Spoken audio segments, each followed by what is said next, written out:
Shout outs to Mark for this one. You are probably celebrating today. In fact, you've probably been celebrating for the past several days because of the milder weather out there. And St. Patrick's Day, of course, a lot of celebrating for that. Spring officially starts in 2 days, but Leon Bibb will tell you it seems to have already sprung, Leon.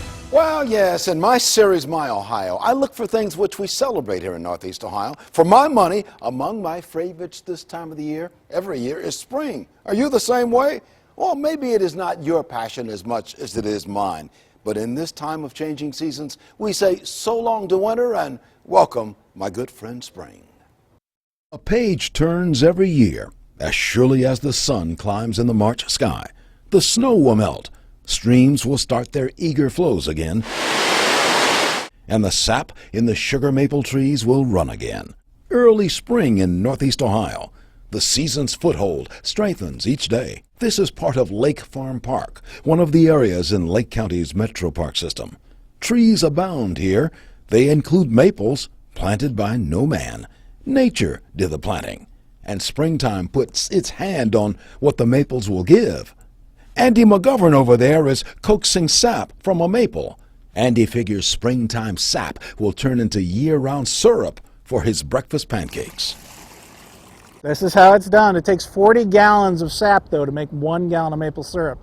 Required is human work from the syrup-minded. So build a fire and cook the sap.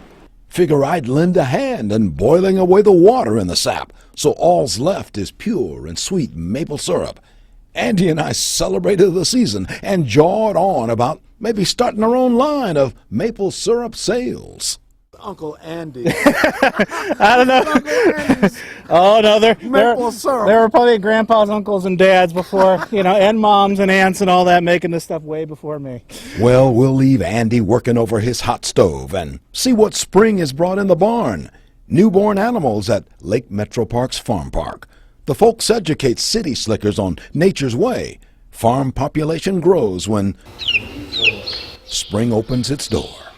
It just means to me an idea of renewal and that whole cycle of life, getting a chance to start over again after a kind of dormant period. What did you tell your mom when she brought you here? There's horns on the sheep. The mother pigs and the mother sheep, they got a full-time job.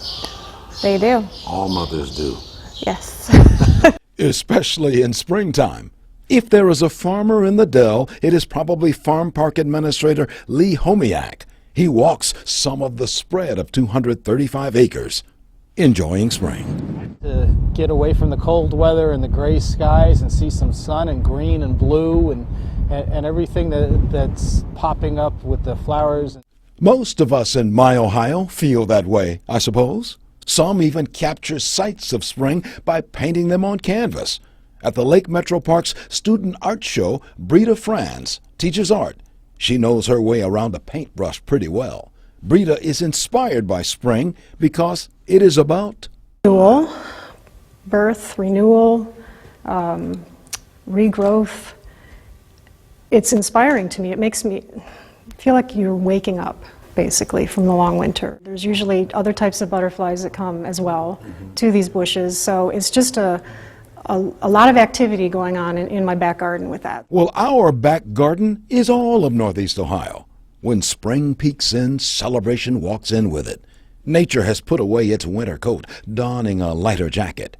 In the Lake Metro Park's Penitentiary Glen area, Carmen Lavon is spokeswoman for spring. On a walk, she promised me spectacular views, even early in the season. She was right. We get to see all kinds of beautiful native Ohio wildflowers. But there's also the amphibians that migrate, like spotted salamanders, and you can hear the spring peepers peeping. This entire area is called Penitentiary Glen. It was named that in the 1800s. Somebody felt that this area resembled a penitentiary or a prison. 100-foot high walls leading up from the gorge there, well, all the way up to the top. Penitentiary. Easy to get in, hard to get out. But we'll try. We climb the 141 steps out of the gorge. A spring in our walk, of course. This season means newborn babes in their forest dens. Barnyard births, too. The sap bucket is back, catching the maple tree's offerings. The sweet smell of spring syrup is on the way to sweeten summer pancakes. And the Stony Brook is babbling in its distinctive voice, saying a new season has arrived. Spring is here. Yes, spring is here. Now, my friend Mark Johnson will give you the official time when spring crosses over the threshold in this part of the world. But no matter what time that is, I think it is already here. I am a son of Mother Nature. Leon Bibb.